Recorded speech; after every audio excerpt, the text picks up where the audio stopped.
पूजा से प्यार करता हूँ, मैं उससे शादी करना चाहता हूँ, जो कि मैं इस चीज़ को एक्सेप्ट नहीं कर रही थी। मैं तो उस टाइम अपना पढ़ाई कर रही थी। फिर 2023 में मतलब मैं मुंबई गई, अपना तैयारी कर रही थी, एसएससी जीडी का तैयारी कर रही थी। उस टाइम मैं पार्ट टाइम जॉब भी कर रही थी मुंबई में।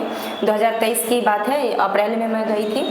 तो वहाँ पे मुझे ऑनलाइन एक लड़का आशुतोष नाम का मिला था, मेरा उससे दोस्ती बना। मतलब तो हम दोनों की बात, मतलब उसने भी मेरे लिए बहुत किया, मैं भी उसके लिए, ऐसा नहीं है, मतलब बहुत अच्छे से वो किया। तो फिर हम लोग साथ में रहने लगे लिविंग में। मतलब पूजा और दिनेश के बीच में एक तीसरा आदमी आया, आशुतोष जी। तो ये बात, मतलब अगर दिनेश मेरे पास आया, वो कहता है उसका एक तरफा प्यार है, मोहब्बत है, मेरे तरफ से कुछ नहीं है मैम दिनेश के लिए। हाँ। अच्छा। तो फिर मैं जब मुंबई में 2023 में उसके साथ लिविंग में रह रही थी, तो फिर मैं उसका नंबर ब्लॉक कर देती थी, क्योंकि मुझे मतलब नहीं होता था, मेरा पढ़ाई भी रहता था, मैं जॉब भी करती थी, फिर मैं अपना काम में मैं अपना बिजी रहती थी, मुझे दिनेश से कोई कांटेक्ट नहीं था। तो दिनेश मेरे फैमिली को कांटेक्ट करके मिलने के लिए आया कि हम तुम्हारे रिश्ते में भाई लगते हैं, तो भाई के नाते हम तुम्हें देखने सुनने आ रहे, कैसी हो नहीं हो। ठीक है, आया, देखा सुना, खाया पिया, खा पी करके निकल गया। फिर 10-15 दिन के बाद मुझे डायरेक्ट प्रपोज करता है, मतलब फ़ोन करके। मतलब रिश्ता में भाई लगता है, शादी के लिए प्रपोज कर रहा है आपको? हाँ वो। अच्छा। तो कहता है कि हम तुमसे शादी अभी इसी वक्त करना चाहते हैं, जो कि मैं उस टाइम साफ साफ मना कर दी। इसका गवाही उसका विकास दोस्त है, वो है जो दीघा मुंबई में उस टाइम रहता था, अभी शायद कोलकाता में रह रहा होगा, क्योंकि बीच में बात हुई थी तो पता चला था। तो वही बात है। तो फिर ये बात उसको खटक गई कि पूजा को मैं इतना प्यार करता हूँ, तो मेरे को क्यों इग्नोर कर रही है, आशुतोष को क्यों ये है। तो वो दिनेश का मेरे लिए एक तरफा, मतलब वो मेरे से एक तरफा प्यार करता था, मेरे तरफ से कोई उसका प्यार मोहब्बत कुछ नहीं था। तो ये सोचा कि हम आशुतोष को मार दे, अलग कर दे, इसके लाइफ से, ज़िंदगी से हटा दे, तो पूजा मेरी हो जाएगी। तो उसने मतलब बार बार धमकी देना स्टार्ट किया, आशुतोष को फ़ोन करता था, जो कि आशुतोष के पास अभी भी शायद कॉल रिकॉर्डिंग वगैरह होगा। तो फिर मैं वहाँ से मतलब उस टाइम की ये बात है, फिर मैं वहाँ से 24 में फरवरी में 2024 फरवरी में मैं दिल्ली आ गई। तो मैं अपना जॉब सर्च करी तो मुझे अहमदाबाद में जॉब मिला। मेरा जॉब मिला तो मैं एचआर टीम में जॉब कर रही थी। मुझे अच्छा था, मेरी टीम अच्छी थी, मैं अपना आगे ग्रो कर रही थी जॉब में, कोई दिक्कत नहीं था। तो जॉब कर रही थी उस टाइम। आशुतोष के खिलाफ दिनेश मेरे को धमकी दे रहा है कि अगर तुम उसके ऊपर केस नहीं करोगी कि तुम लिविंग में रही हो, तुम्हें वो शादी क्यों नहीं किया, ये फोर्स कर रहा है। मतलब मेरे माँ बाप बनने की कोशिश ये कर। अच्छा, ये दिनेश को कैसे पता चला कि आप लिव इन रिलेशन में आप हैं आशुतोष के साथ? ये मिलने आया था ना मैम, मिलने आया था, भाई के रिश्ते से मिलने आया था कि हम रिश्तेदार में तुम्हारे भाई लगते हैं, ऐसे ही कोई मिलता है तो ठीक, हम देखने सुनने आए, बस ये चीज़ था। तो उसको उसी टाइम पता चल गया था। ठीक है, तो फिर वो भड़काया, उसके खिलाफ बोलता है कि तुम एप्लीकेशन लिखो, मैं सबमिट करूँगा, अगर नहीं लिखोगी तो मैं उसको जान से मार दूंगा। तो इस डर के मारे मैं ये सोची कि वो आशुतोष को कुछ कर न दे, तो मैं एप्लीकेशन आशुतोष के खिलाफ लिखी कि मैं उसके साथ लिविंग में रही हूँ, लेकिन उसने शादी नहीं किया, आशुतोष के खिलाफ लिखी, जो कि ये दिनेश मेरे से ज़बरदस्ती लिखवाया। अच्छा, ठीक है। फिर उसके बाद दिनेश मेरे को धमकी देता है, पूजा तुम जाओगी वहाँ पे, जहाँ पे मुंबई में गई रहती थी, वहाँ पे थाना में जाओगी, एप्लीकेशन दोगी, अगर नहीं दी तो मैं उसको सच में मार दूंगा। मैं डर के मारे, मतलब बहुत तरीके से, एक तो जॉब की लाइफ थी, मैं उस टाइम पीजी में रह रही थी, मुझे डर लग रहा था कि वो सच में मार देगा, जो कि उसमें आशुतोष का कोई गलती नहीं है, ना मेरी उसमें गलती, मेरी वो आपस की बात थी। दिनेश ये बीच में जानबूझ के कूद रहा था। हाँ। फिर मेरे को कहता है कि तुम चलो, तो ये मेरे को ले जा रहा है। आप उस समय ऑब्जेक्शन नहीं लगाए? मैं लगाई है। जिंदगी है, हम अपने तरीके से जी रहे हैं, आप रिश्ते में भाई हो, बाप को जो भी लगते हो, तो आपको इसमें बीच में इंटरफेयर करने का मैं बोली तो कहता नहीं, मैं प्यार करता हूँ, ऐसे है वैसे है, मतलब मेरे को बोल प्यार करता हूँ।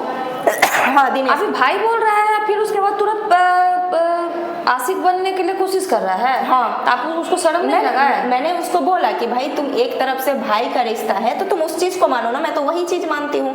ये चीज मतलब सब लोग जानते हैं कि ठीक है, तुम रिश्तेदार में भाई हो तो भाई ही बन के रहो, मैं तो तुमसे प्यार नहीं करती, तुम भाई बहन का रिश्ता को कलंकित कर रहे हो तो ये तुम्हारी गलती है, तुम मुझसे प्यार कर रहे हो तुम्हारी भूल है, मेरी तो कोई गलती नहीं है। फिर मुझे डरा धमका करके उसको मारने की धमकी से मैं वहां तक की गई, थाना तक की। जब थाना में गई हूँ तो मेरे को थाना में भेजता है और दिनेश जाता है आशुतोष के घर पे सुबह सुबह, और सुबह सुबह जाता है, उसको मतलब बोतल में शायद ब्लेड रख के बोतल पहले फेंकता है, मुझे बताया था कि तो यहाँ पे कट हो गया है, उसके ये फोटो भी देख सकते हैं आप, उसको किस तरीके से किस तरीके का फोटोग्राफ है? ये वाला मैम दिखा सकते हैं, ये है देखिए। ये कौन है? ये आशुतोष है, इसको दिखाइए कैमरा में जरा। देख सकते हैं इसको। ये लड़का कौन है? आशुतोष है। आशुतोष है। इसको इस तरीके से किसने मारा है? दिनेश ने मारा है। अच्छा, दिनेश ने मारा है, और वो भी गर्दन में पाइप डाल के। अगर 1 सेकंड भी पुलिस नहीं जाता तो आशुतोष मर गया होता। मतलब इस लड़के की इतनी मार पिटाई ये लड़का क्यों कर रहा है? क्या इसके अंदर था आपके लिए? ये कहता है कि अगर एक तरफ खुद को भाई बना रहा है, एक तरफ पिता बना रहा है, फिर एक तीसरे व्यक्ति को इतना बुरी तरह से पीट रहा है, चाहता क्या था आपसे? ये मुझे नहीं पता मैम। वो जैसा मतलब मैं तो अपना जॉब कर रही हूँ, नॉर्मल मैं अपना ज़िंदगी जी रही हूँ कि मैं अपना जॉब में सारा दिन सुबह जाती हूँ। आप भी जानते हैं मैम कि लैपटॉप पे अगर काम होता है तो कितना कागज़ पत्र में एक नंबर भी गलत डल जाए तो किसी का सैलरी रॉन्ग हो सकता है। तो मैं सुबह जाती थी, शाम में 8 बजे ऑफिस से आती थी, फिर खाती थी, पीती थी, कपड़ा धोती थी, मेरा इसी में टाइम कट जाता था, मैं अपने लाइफ में बिजी रहती थी। लेकिन इसको ये लगा दिनेश को कि पूजा जब तक इससे नहीं दूर हटेगी तब तक मैं इसके साथ रिलेशन नहीं बना पाऊंगा, तो इसी के कारण बस इसको ये इतना जान से मारने की धमकी दिया, मारपीट किया। जी मैम। फिर इसके बाद ये रंगे हाथों दिनेश को पुलिस वाला ने पकड़ा, तो आशुतोष ने इसके ऊपर FIR किया है। उसमें भी FIR में भी मेंशन है कि मैं दिनेश की बहन हूँ, ये मेंशन है वहाँ। हाँ, मेंशन FIR में इसमें बहन, उसमें मेंशन हुआ है कि बहन है। अच्छा, ठीक है। तो मैं फिर वहाँ से उसको इलाज पुलिस वाले ने करवाया, फिर मैं वहाँ से आ गई, कल होकर के मैं आ गई, अहमदाबाद आ गई। मैं उस टाइम अहमदाबाद में थी, तो अहमदाबाद में जॉब पे आ गई। तो फिर इसकी माँ, दिनेश की मम्मी फोन करके बोलती है, पूजा हम अहाँ के पैर पकड़े छी, हम अहाँ के हाथ जोड़े छी, हमर बेटा के केस वापस अहाँ कहियो, जे मतलब आशुतोष के आप बोलो कि केस वापस ले लेने तो मेरी बेटे की जिंदगी बर्बाद हो जाएगी। तो मैंने उसको बोला माँ को कि मैं तो नहीं बोली थी कि दिनेश तुम जाओ आशुतोष को मार दो, मैं तो कुछ नहीं करी थी, वो जानबूझ के कूद पड़ा है तो वो उसकी गलती है ना। अब मैं कौन होती अगर किसी को, आप ही को अगर कोई बिना बताए घर घुस के मारने, जान से मारने के लिए जाएगा तो आप छोड़ दीजिएगा? तो वो उसी वजह से जब माता जी को इनका बेटा पिटाई करने जा रहा था, इतना बुरी तरह से झगड़ा करने जा रहा था, तो इनको पता नहीं था। और जब इनका बेटा फंस चुका है, जेल पुलिस हो रहा है, तब इनको बहुत बुरी तरह से दिक्कत हो रहा है। बता रही है कि तुम बचा लो, तुम बचा लो। मेरा पैर पकड़ रही है उसकी माँ। अच्छा, ये बात मेरी बहन भी जानती है, मेरी माँ भी जानती है। उसकी माँ बोल रही है कि हम हाथ जोड़ रहे हैं, पैर पकड़ रहे हैं, मेरा बेटा को बोलो कि तुम्हारा उससे दोस्ती है, तुम उसके साथ रही हो तो तुम्हारा बात आशुतोष मान ले, केस वापस ले ले। ठीक है, ये चीज़ हो गया। फिर उसके बाद अहमदाबाद से मैं जॉब अपना कर रही हूँ। जॉब करके मतलब मैं कुंभ मेला के लिए मेरा छुट्टी नहीं मिला तो मैं फैमिली के साथ नहीं जा पाई, तो मैं अकेले ही जा पाई क्योंकि उस टाइम सैलरी का टाइम था, मंथ का एंड डेट था, तो मेरा ऑफिस का काम थोड़ा बढ़ा हुआ था, तो मैं अकेले ही कुंभ मेला जाने के लिए तैयार हुई। क्योंकि कुंभ मेला मेरी मम्मी बोली कि नहीं जाओ, पुण्य का है, ये है वो है, अपना धर्म करो। तो मैं गई, अकेले जा रही थी। तो आनंद विहार से मैंने ट्रेन पकड़ने की कोशिश की, तो दिनेश फोन करके, मैंने दिनेश को नहीं बताया था, दिनेश फोन करके मेरी बहन को पूछता है कि पूजा भी है कहाँ, जो कि पूजा दिख नहीं रही है, ना मेरा फ़ोन रिसीव कर रही है, ना कुछ है।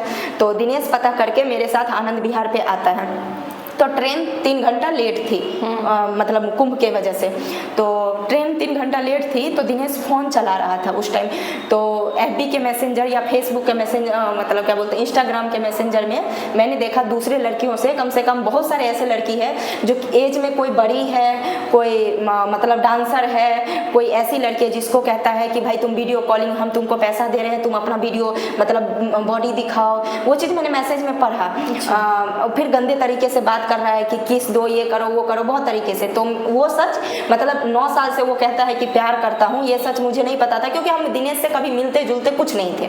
तो वो चीज़ उस टाइम पता चला। तो मैंने बोला दिनेश तुम मुझसे कहते आपने देखा रेलवे स्टेशन पे कि ये साथ में आपके हैं, लेकिन किसी दूसरी लड़की से, महिला से ये वीडियो कॉल पे बात कर रहा है, गलत अश्लील तरीके से बात कर रहा है। ठीक है, उसके बाद? तो उसके बाद मुझे गुस्सा आया। मैंने बोला कि भाई तू चले जा अपने घर, मुझे अकेले ही जाना है क्योंकि तुम मेरी ज़िंदगी का कोई हिस्सा नहीं हो और ना ही मुझे तुमसे कोई मतलब है, नहीं मैं शादी कर रही हूँ, नहीं मुझे तुमसे कोई मतलब है, मैं अकेले जा रही थी।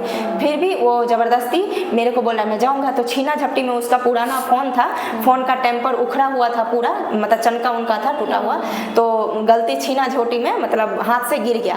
तो मैं ही उसके पैर रख दी फ़ोन पे, तो उसका फ़ोन टूट गया, मैं मतलब पैर रख दी तो टूट गया।